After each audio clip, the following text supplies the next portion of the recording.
mapagpalang hapon sa ating lahat, mga kapatid, mga kabari. Akin na ito minikos itong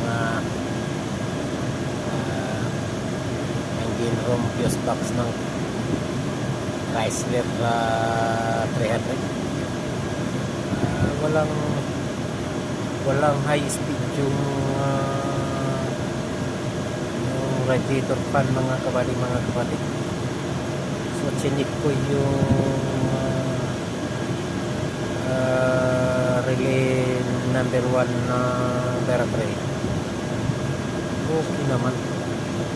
Yung check ko ng manual, okay siya.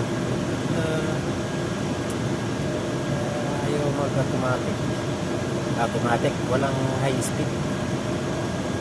So iba naman kasi merong resistor. So ito walang resistor, mga kapatid. Diretso yung connector, diretso. Ibig sabihin yung connector from the body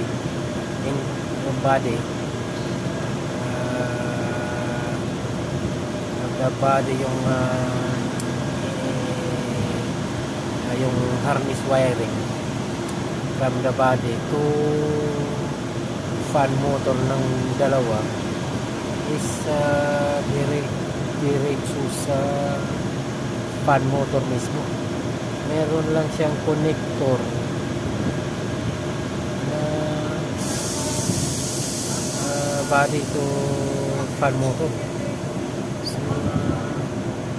hindi kagaya ng iba, mga ganon connector doon nagko-connect sa resistor niya, mga kapatid. Nasa ganon doon yung nag-automatic or mag-high speed. So